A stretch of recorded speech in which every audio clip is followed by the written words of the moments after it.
Lights up for the biggest collection of Opels in the world. And what better home than at the Opel Classic Museum in Rüsselsheim, where the car maker is headquartered. Fans can admire everything from pre-war models to single edition concepts and cult classics from the 1950s, 60s, and 70s. They all bear the name of company founder Adam Opel. The collection comprises over 500 models, explains Opel's vintage division manager Wolfgang Schulz. Luckily, Opel bosses in previous generations would collect old editions too, to have on show when unveiling new models. They were then restored and kept in the family. One of his priorities is to have as many vehicles as possible actually operational.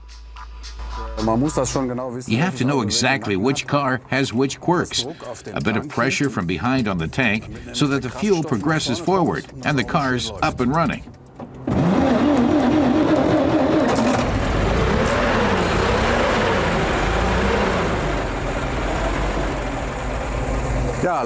It's a joy to drive, he says, especially with clear skies like today.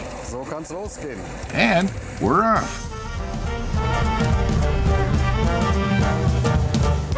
The Opel 825 from 1919 was the first car taken into production at Opel after the First World War. The 28-horsepower open-top four-seater posted an impressive 65 kilometers an hour. Wolfgang Schulz enjoys his little test runs around the factory grounds as he resurrects these blasts from the past.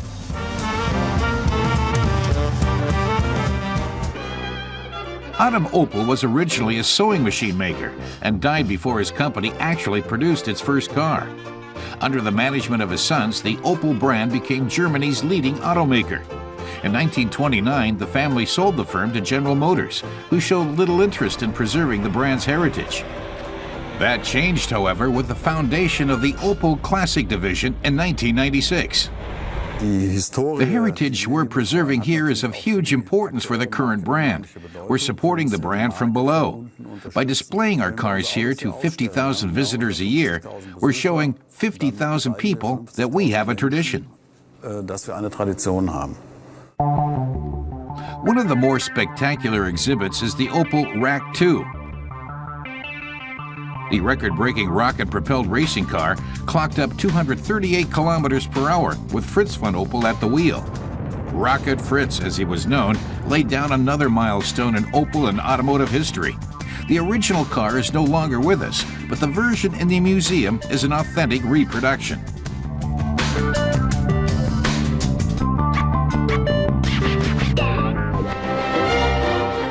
After the Second World War, Opel was one of the leading lights in West Germany's economic miracle. The Cadet was the first Opel model to sell 1 million units.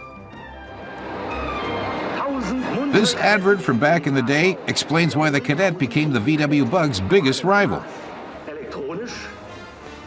Electronic controls, sunroof, radio, and much more besides.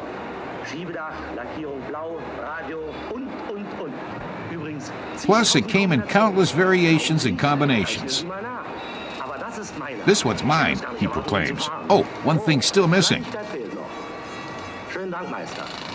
After its rebirth in 1962, the Cadet would continue to be built for another 30 years. Gehen Sie doch zum Opel-Händler und suchen sich Ihren Kadett aus. Opel also had a winner in the large family car segment. The Record Serie C and the coupe version cut a particularly dashing figure.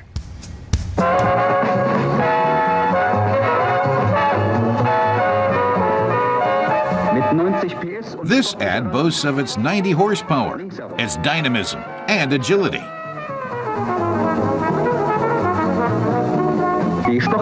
And tricky terrain was no problem for its sports car rear axle. The Record C became the first mid-range Opel to exceed the 1 million sales mark. Most of the still operational cars in the collection are taken out for a spin now and again. The boss and his team use the cars for special events and allow journalists, actors, and other celebrities to take the wheel. The vintage classics, old and new, are cared for by in-house mechanics. This Opel Rally Cadet is being geared up for an upcoming event. A relatively straightforward task for the experts here compared to the complete restoration jobs they sometimes face.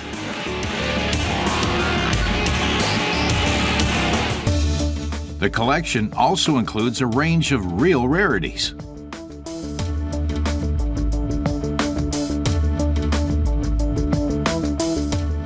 Sports car concepts, such as this orange Opel Geneva from 1975, and a Manta styling prototype from '72. It all started with a workshop with cars parked around it that needed working on, explains Wolfgang Schultz. It was only later that they had the idea of turning it into a museum.